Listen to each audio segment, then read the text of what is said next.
మరోసారి రిజర్వేషన్ లో మార్పు ఉండబోతున్నాయి. ఇక సర్పంచ్ ఉప సర్పంచ్ తొలగించేటువంటి ఆ హక్కుని కలెక్టర్లకి ఫుల్ పవర్స్ గా ఇచ్చేసింది. ఇక పోటీకి అడ్డుగా ఉన్నటువంటి 2కి పైగా పిల్లల నిబంధనని తొలగింపుగా రేవంత్ సర్కార్ అయిన కేబినెట్ లో చర్చించినట్టు తెలుస్తోంది. ఇకపైన 2కి పైగా పిల్లలున్నా కూడా సర్పంచ్ ఎన్నికల్లో పోటీ చేయొచ్చు. ఎంపీటీసీ జెడ్పీటీసీ ఎన్నికల తర్వాతే సర్పంచ్ ఎన్నికల నిర్వహణ ఉన్నట్టుగానే కాంగ్రెస్ పార్టీ ఆలోచన చేస్తోంది. ఆ దిశగానే కాంగ్రెస్ పార్టీ ముందుకెళ్లే అవకాశం కనబడుతోంది. ఇప్పటికే ఏడాదిగా సర్పంచులు లేకుండానే గ్రామాల్లో పెద్ద ఎత్తున స్పెషల్ ఆఫీసర్ పాలన కొనసాగుతోంది. సర్పంచులు లేని గ్రామాలుగా అవన్నీ కనబడుతున్నాయి. సో ఈ నేపథ్యంలో సర్పంచ్ ఎన్నికలకు సంబంధించి మరోసారి కాంగ్రెస్ పార్టీ ప్రభుత్వం తెలంగాణ కేబినెట్ అసెంబ్లీ సమావేశంలో భాగంగా కేబినెట్ భేటీలో నిర్ణయం తీసుకుంది. పిల్లలకు సంబంధించిన నిబంధన ఎత్తివేసింది. 2కి పైగా పిల్లలున్నా కూడా ఇకపైన పోటీ చేయొచ్చు.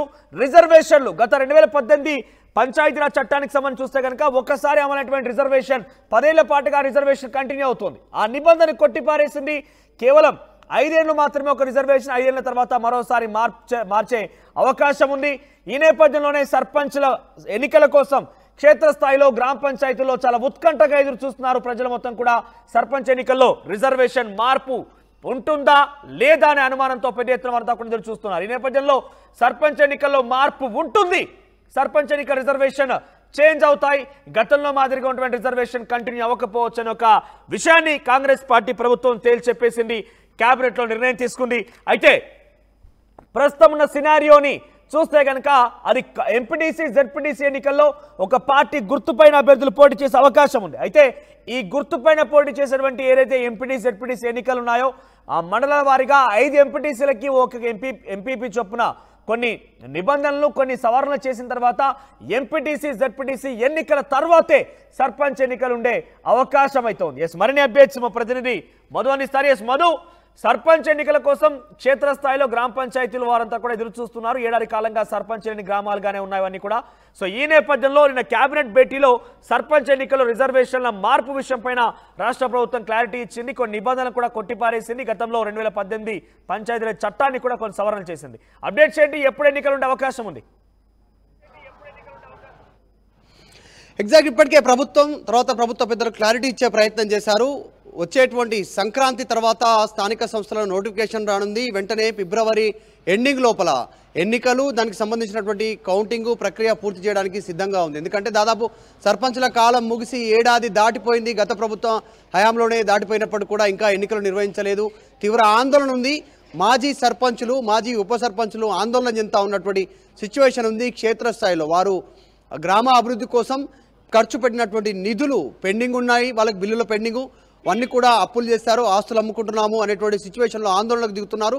సో ప్రభుత్వం కూడా మెల్లిగా స్థానిక సంస్థల ఎన్నికలు నిర్వహించడానికి సిద్ధమవుతా ఉంది. దానికంటే ముందు ప్రభుత్వం నిన్న క్యాబినెట్లో కీలకమైనటువంటి చర్చ తీసుకోవడం జరిగింది. 2018 పంచాయతీరాజ్కి సంబంధించినటువంటి చట్టాన్ని మార్పులు చేర్పులు చేస్తూ అమెండ్మెంట్ కోసం ప్రభుత్వం సిద్ధం చేసింది. సభలో ప్రవేశపెడుతున్నటువంటి సిచ్యువేషన్. సో ఇక నుంచి ప్రతి 5 సంవత్సరాలకోసారి రిజర్వేషన్ ఉన్నది. మనం చూసాం గతంలో ఈ రిజర్వేషన్ 10 సంవత్సరాల తర్వాత మార్పు చేసుకునేటువంటి అవకాశం ఉండేది. దాదాపు అక్కడ బీసీ రిజర్వేషన్ వచ్చినా ఎస్సీ ఎస్టీ రిజర్వేషన్ వచ్చినా కూడా అది కంటిన్యూ అయ్యే అవకాశం ఉండేది. అంటే అక్కడ ఖచ్చితంగా ఆయా సామాజిక వర్గాల రిజర్వేషన్ ప్రకారమే జనరల్ ఉన్నా ఎస్సీ ఎస్టీ బీసీ వచ్చినా ఈ ప్రకారం మహిళా రిజర్వేషన్ వచ్చినా ఆ ప్రకారం రిజర్వేషన్ ప్రకారమే వారే పోటీ చేసేటువంటి అవకాశం ఉండేది. తర్వాత 2 కంటే ఎక్కువ మంది పిల్లలు ఉన్నటువంటి వారు స్థానిక సంస్థలలో ఎంపీటీసీ జెడ్పీటీసీ సర్పంచ్ ఎన్నికల్లో పోటీ చేయడానికి అనర్హులుగా ఉండేవాళ్ళు, ఎక్కువగా ఉన్నటువంటి వాళ్ళు. ఈసారి మాత్రం దాన్ని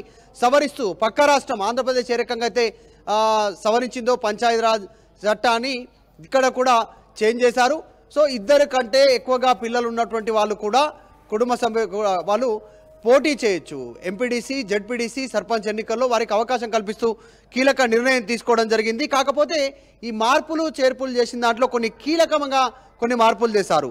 దాంట్లో సర్పంచ్ ఉప సర్పంచ్లను తొలగించేటువంటి ఫుల్ పవర్స్ కలెక్టర్లకు ఇస్తూ దీంట్లో నిర్ణయం తీసుకోవడం జరిగింది. తర్వాత జెడ్పీటీసీ ఎంపీడీసీకి సంబంధించినటువంటి ఎన్నికల తర్వాతనే గ్రామాల్లో ఈ సర్పంచ్ ఎన్నికలు జరిగేటువంటి అవకాశం ఉంది, మనం చూస్తూ ఉన్నాం. సో ఈ కీలకమైనటువంటి అప్డేట్స్తో బిల్లు ప్రవేశపెడతా ఉన్నారు.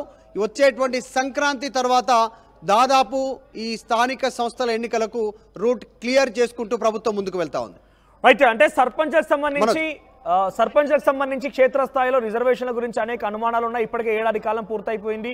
సో కొన్ని నిబంధనల ప్రకారంగా సర్పంచ్ ఎన్నికలు ముందు నిర్వహించే అవకాశం ఉంటుందా, లేదంటే ఎంపీటీసీ జెడ్పీటీసీ ఎన్నికలు ముందు నిర్వహించే అవకాశం ఉంది? అంటే ముఖ్యంగా ఇక్కడ జెడ్పీటీసీ ఎంపీటీసీ కంటే కూడా గ్రామ పంచాయతీ సర్పంచ్లే చాలా కీలకం. నిధులకు సంబంధించి తీసుకోవాలన్నా లేదంటే ఇంకేదైనా నిర్ణయాలు తీసుకోవాలన్నా సర్పంచ్లే చెక్ పవర్ ఉంటుంది కాబట్టి ఆ ఎన్నికల ముందస్తుగా వెళ్ళే అవకాశం ఉందా, లేదంటే ఎంపీటీసీ జెడ్పీటీసీ గురించి నిర్ణయం తీసుకోబోతున్నారా? ఎగ్జాక్ట్లీ ఆల్రెడీ సంక్రాంతి తర్వాత ప్రభుత్వం పెద్ద ఎత్తున సంక్షేమ పథకాలను ప్రజలకు అందించాలనేటువంటి ఒక ప్లాన్తో ముందుకు వెళ్తా ఉంది. వ్యూహరచనతో మనం చూస్తాం. ఇప్పటికే భూమి లేని నిరుపేదలకు 12,000 రూపాయలు వారి అకౌంట్లో వేయడానికి సిద్ధమవుతా ఉంది. దాంతోపాటు రైతు భరోసా పెట్టుబడి సహాయాన్ని ఈ సంక్రాంతి నుంచే అమలు చేస్తామని చెప్పారు.